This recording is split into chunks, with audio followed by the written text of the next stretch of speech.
नमस्कार।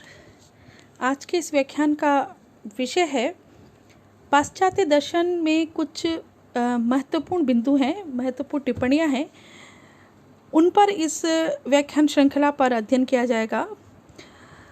प्रमुख पाश्चात्य दार्शनिक, अनुभववादी और बुद्धिवादी दार्शनिकों की कुछ महत्वपूर्ण टिप्पणियों पर हम अध्ययन करेंगे। कुछ महत्वपूर्ण उनके बिंदु हैं, कुछ महत्वपूर्ण बातें हैं, कुछ महत्वपूर्ण दार्शनिक सिद्धांत हैं, उन पर चर्चा की जाएगी। सबसे पहले डेकार्त का प्रसिद्ध उक्ति है कोजिटो एर्गो सम चिंतामि अतः अस्मि। ये डेकार्त की प्रसिद्ध उक्ति है। उन्होंने संदेह से अपना चिंतन आरंभ किया। डेकार्त जो हैं वो बुद्धिवादी दार्शनिक हैं। इनके अनुसार इंद्रियां प्राय हमें धोखा देती हैं। उन्होंने कहा कि संपूर्ण ज्ञान जो है वो जन्मजात है। हमें जो जितना भी ज्ञान होता है वो जन्मजात प्रत्ययों से होता है। जन्म से ही हमारे अंदर सब कुछ जानने की प्रत्यय मौजूद होते हैं और उनसे ही हमें सारा ज्ञान होता है। कोई भी विषय जो है वो संदेह से परे नहीं है। उन्होंने देखा कि संदेह करने वाला यानी कि जो चिंतक का जो अस्तित्व है वो संदेह से परे है। प्रत्येक विषय में संदेह किया जा सकता है, परंतु संदेहकर्ता पर संदेह करना का कोई आधार नहीं है। संदेहकर्ता के न रहने पर भी संदेहकर्ता के न रहने पर भी संदेह क्रिया समाप्त हो जाती है। यानी कि हम सब पर संदेह कर सकते हैं, लेकिन संदेह करने वाले पर हम संदेह नहीं कर सकते। अतः संदेह के आधार स्वरूप जो आत्मा का अस्तित्व है वो निर्विवाद सत्य है। इसी प्रकार विचार या चिंतन से विचारक या चिंतन का हमें स्पष्ट ज्ञान होता है। डेकार्त विचार को आत्मा का गुण मानते हैं। संदेह और संदेहकर्ता में, विचार और विचारक में गुण और गुणी, धर्म और धर्मी का संबंध है।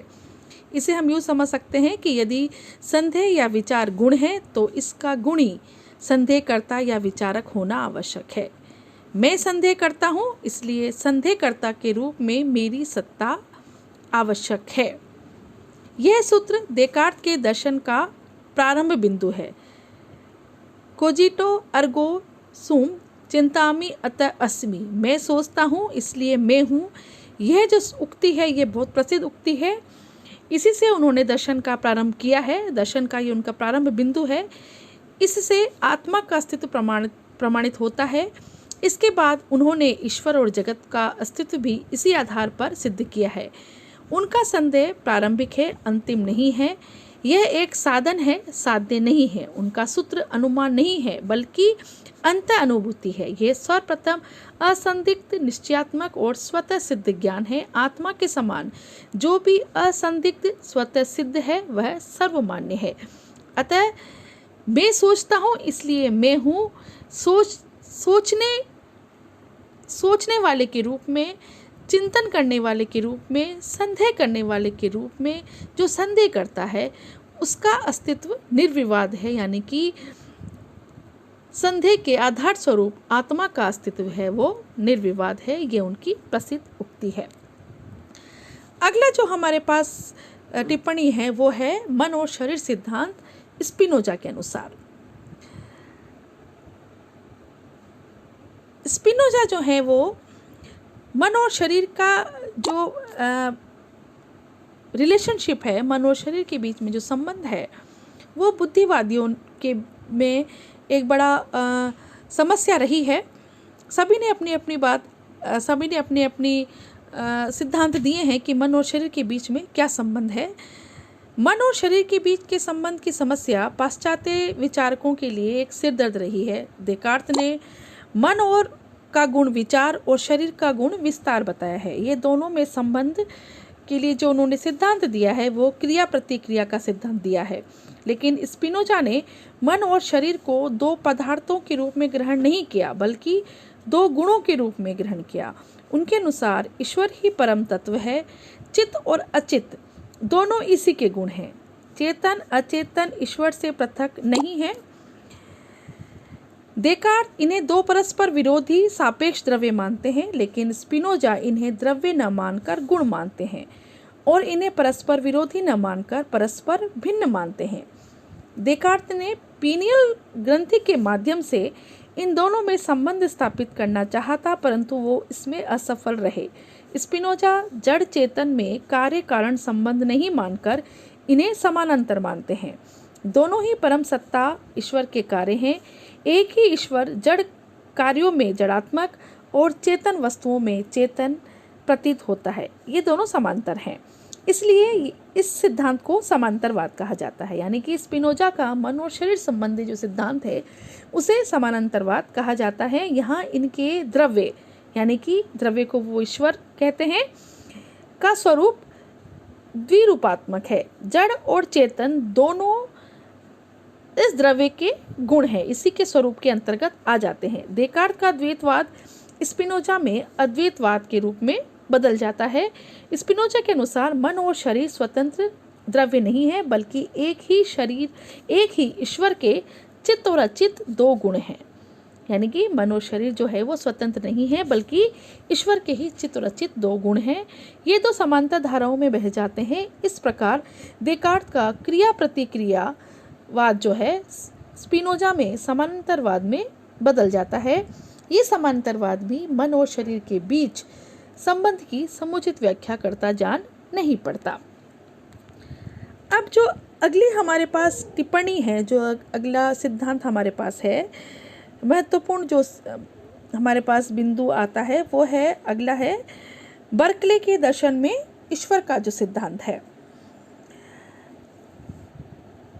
बर्कले अनुभववादी दार्शनिक है।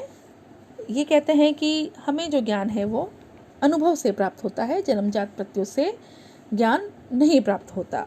बर्कले के मत है कि वैज्ञानिक प्रगति के साथ भौतिकवाद के प्रति आकर्षण को ही विश्व की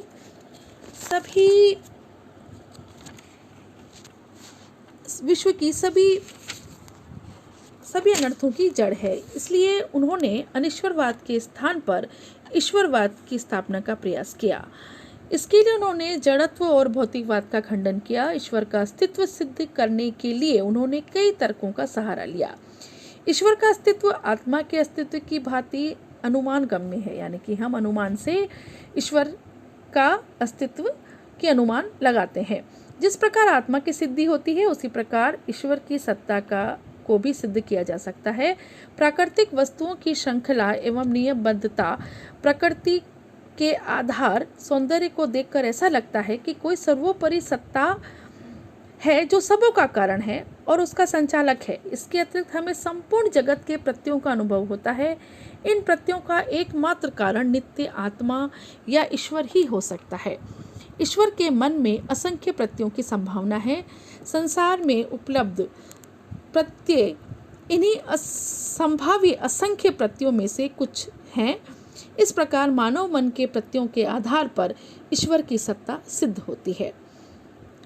इस तरह से बर्कले ने ईश्वर की सत्ता की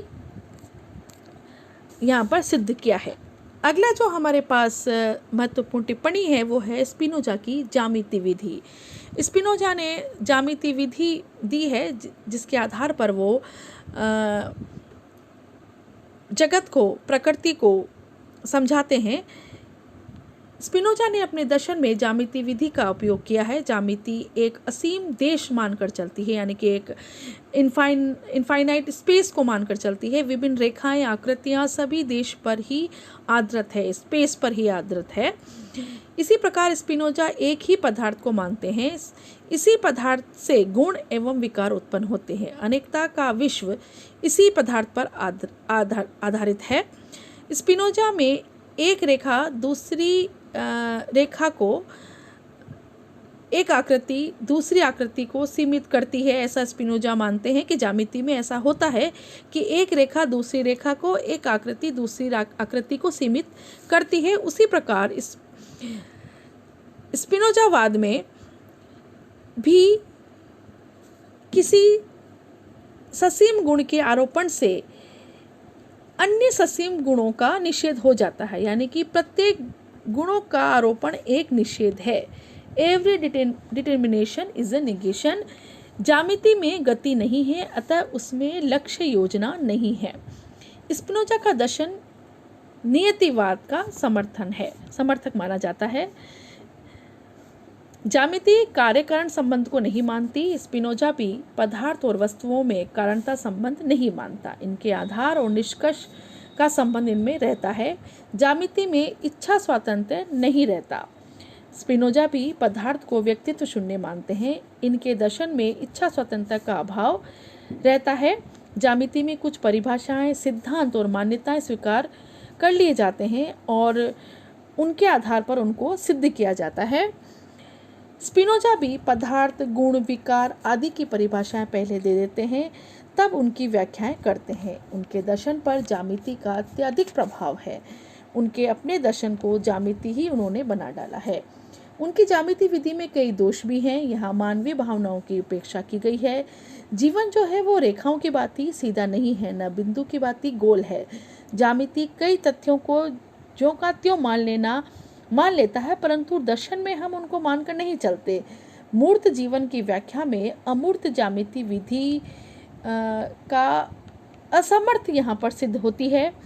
ज्यामिति व्यक्ति की अपेक्षा सामान्य पर विशेष पर जोर देता है, परंतु दर्शन व्यक्ति की उपेक्षा नहीं कर सकता। दर्शन ज्यामिति से अधिक व्यापक है। ज्यामिति विधि के आधार पर व्यक्ति स्वातंत्र्य, जीवन, जगत, मनुष्य के साथ न्याय नहीं हो सकता। इस तरह से हमने यहाँ पर कुछ महत्वपूर्ण दार्शनिकों की महत्वपूर्ण टिप्पणियों पर अध्ययन किया है। आज के इस व्याख्यान में इतना ही। अगले व्याख्यान में हम अन्य पाश्चात्य दार्शनिकों की महत्वपूर्ण टिप्पणियों पर, महत्वपूर्ण सिद्धांतों पर टिप्पणी करेंगे, अध्ययन करेंगे। शुक्रिया।